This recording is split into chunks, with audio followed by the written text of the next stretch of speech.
बच्चों, आज हम पढ़ेंगे कक्षा 8 कथा मंजूषा पाठ 4 3 सवाल। प्राचीन काल की बात है, एक राजा था। एक दिन उस राजा ने सोचा कि यदि मुझे इन 3 बातों का ज्ञान हो जाए तो मन की कोई भी साध अधूरी ना रहे, सब काम भी पूरे हो जाएंगे। राजा के 3 सवालों ने राजा को परेशान किया हुआ था, इसीलिए उसने अपने राज्य में घोषणा करवा दी कि जो कोई आकर राजा के 3 सवालों के जवाब देगा उसे खूब इनाम दिया जाएगा। पहला सवाल यह था कि हर काम का ठीक समय क्या है। दूसरा सवाल यह है कि सबसे महत्वपूर्ण व्यक्ति कौन है। तीसरा सवाल यह है कि सबसे महत्वपूर्ण काम कैसे जाना जा सकता है। दूर दूर देशों से बड़े बड़े विद्वान उत्तर बताकर इनाम पाने की आशा लेकर राजा के पास आए। राजा को किसी भी विद्वान का उत्तर उचित नहीं लगा। सभी ने अपनी अपनी समझ के अनुसार उत्तर दिए। राजा किसी के भी उत्तर से संतुष्ट नहीं हुआ। उन्होंने किसी को भी इनाम नहीं दिया। अपने सवालों के ठीक जवाब पाने की उनकी इच्छा बलवती होती जा रही थी। एक दिन राजा को पता चला कि वन में एक सिद्ध योगी रहते हैं। उन्होंने विचार किया कि उनके पास जाकर अपने प्रश्नों के उत्तर पूछे जाएं तो उन्हें जवाब मिल सकता है। राजा अपने जवाब को पाने के लिए सिद्ध योगी की तरफ चल दिए। वह योगी उस वन में ही योग साधना करते थे, कभी भी उस वन से बाहर नहीं जाते थे। योगी महाराज गांव के सीधे साधे किसानों से मिलते थे, अन्य किसी से नहीं मिलते थे। राजा ने एक साधारण किसान का वेश बनाया और योगी की कुटिया आने से पहले ही वह घोड़े से उतरकर पैदल चलने लगे। घोड़ा एक पेड़ के पास बांधकर राजा का सेवक विश्राम करने लगा और अपने साथ आए सिपाहियों को राजा ने वहीं छोड़ दिया।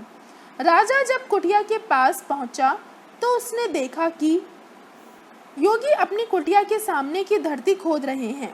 राजा को देखकर योगी ने उनका स्वागत किया, किंतु उन्होंने अपने हाथ का काम नहीं रोका। योगी शरीर से बहुत दुर्बल थे। अब जैसे जैसे वह धरती खोदने के लिए उसमें फावड़ा मारते, वैसे वैसे थकान के कारण उनकी सांस फूलने लगती। राजा अपने प्रश्नों का उत्तर जानने के लिए बेचैन थे, इसलिए योगी के पास जाकर वह बोले, योगी महाराज, मैं आपके पास अपने 3 सवालों के उत्तर जानने आया हूँ। योगी ने राजा की बात सुनी, पर उसके किसी भी प्रश्न का कोई उत्तर नहीं दिया। वह चुपचाप अपना काम करने लगे। राजा ने योगी से कहा कि आप थक गए हैं, लाइए मुझे फावड़ा दीजिए, आप आराम कीजिए, कुछ देर मैं आपका काम कर देता हूँ। योगी ने फावड़ा राजा को दे दिया और वह वहीं पास में ही बैठकर आराम करने लगे। 2 क्यारियां खोदने पर राजा थक गया। राजा ने फावड़ा योगी को नहीं दिया और फिर से क्यारी खोदने लगे। काफी समय बीत गया, सूर्य छिपने को था। अब राजा पूरी तरह थक चुके थे। उन्होंने फावड़ा धरती में ही लगा छोड़ दिया। फिर वह बोले, हे ज्ञानी पुरुष, मैं आपके पास अपने प्रश्नों का उत्तर जानने आया हूँ। यदि आप मेरे प्रश्नों का उत्तर नहीं देना चाहते हो तो बता दीजिए, मैं अपने घर वापस चला जाऊंगा। तब योगी ने सामने देखते हुए कहा, देखो वहां से कोई भागता हुआ आ रहा है, ना जाने कौन है। राजा ने योगी की बताई हुई दिशा की ओर देखा तो वह देखकर हैरान रह गया। राजा और योगी दोनों ओर उस भागते हुए आदमी की ओर गए। एक आदमी वन से वहां भागा आ रहा था। उसने अपने दोनों हाथों से कसकर पेट दबा रखा था और उसके पेट से रक्त बह रहा था। राजा के पास पहुंचते ही वह बुरी तरह से करहाता हुआ गिर पड़ा और बेहोश हो गया। राजा ने उसके घाव को धोया और योगी का अंगोछा और अपने वस्त्र का कुछ टुकड़ा फाड़कर उसकी पट्टी बांधी। उस व्यक्ति के घाव से लगातार खून बह रहा था। उसने पट्टी हटाकर फिर घाव धोया। राजा ने अपनी चादर उतारकर उसके घाव पर कसकर पट्टी बांध दी। आखिर में खून बहना बंद हुआ और वह आदमी होश में आया। इतना सब कुछ करने के बाद राजा बहुत थक गया था। वह घायल आदमी भी थोड़ी देर सो गया और राजा ने भी अपनी आंखें बंद कर दी। सवेरे जब वह आदमी उठा तो वह आदमी राजा को देखे जा रहा था। राजा भी उठ गया। उस आदमी ने राजा से कहा कि आप मुझे माफ़ कर दीजिए। राजा बोला, भाई मैं तो तुम्हें जानता तक नहीं हूँ, मैं किस बात के लिए तुम्हें माफ़ कर सकता हूँ। घायल बोला, आप मुझे नहीं जानते हैं, लेकिन मैं आपको जानता हूँ। मैं आपका वही दुश्मन हूँ जो आपसे बदला लेने आया था। मुझे मालूम था कि आप योगी के पास अकेले आए हैं। मैंने सोचा था कि जब आप यहाँ से वापस लौटेंगे तब आपका काम तमाम कर दूंगा, लेकिन दिन छिपने के बाद भी आप नहीं लौटे। तब मैं अपने छिपने की जगह से बाहर निकल आया। आपके सिपाहियों ने मुझे पहचान लिया। उन्होंने मुझे घायल कर दिया। मैं जैसे तैसे बचकर वहाँ से निकला। यदि आपने मेरा घाव धोकर उस पर पट्टी ना बांधी होती तो अब तक मैं कभी का मर चुका होता। ईश्वर की इच्छा देखिए, मैंने तो आपको मारने की ठानी और आपने मेरी जान बचाई। मैं जीवन भर आपका गुलाम बनकर रहूंगा। आप मुझे माफ़ कर दीजिए, मेरी आपसे यह विनती है। राजा उसकी बात जानकर बहुत खुश हुआ।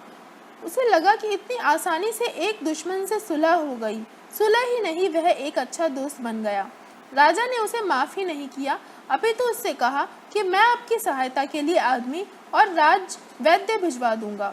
राजा ने उसकी जायदाद भी लौटाने का वचन दिया। राजा योगी को देखने बाहर आया। जाने से पहले वह योगी से अपने सवालों का उत्तर जानने के लिए एक बार फिर निवेदन करना चाहता था।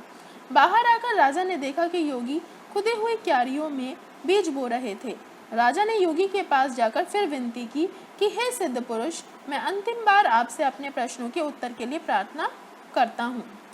योगी ने कहा कि देखते नहीं हो, अगर तुम कल मेरी दशा देखकर दया नहीं करते, मेरी सहायता करने के लिए इन क्यारियों को नहीं खोदते और वापस अपनी राह पर लौट जाते, तो तुम्हारी जान का दुश्मन वह व्यक्ति तुम पर रास्ते में वार करता और फिर तुम यहाँ रुकने के लिए पछताते।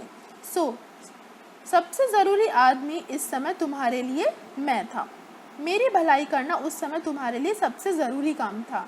इसके बाद जब वह व्यक्ति घायल होकर यहाँ पर गिरा तो तुम्हारे लिए सबसे अधिक महत्वपूर्ण घड़ी वही थी जब तुम उसकी परिचर्या में लगे थे, और तुम उसका घाव धोकर उसकी पट्टी ना करते तो वह तुम्हारे साथ दुश्मनी लिए ही संसार से विदा हो जाता। उस समय तुम्हारे लिए सबसे ज़रूरी आदमी वह था, और तुमने जो उसके लिए किया वही तुम्हारे लिए सबसे महत्वपूर्ण काम था।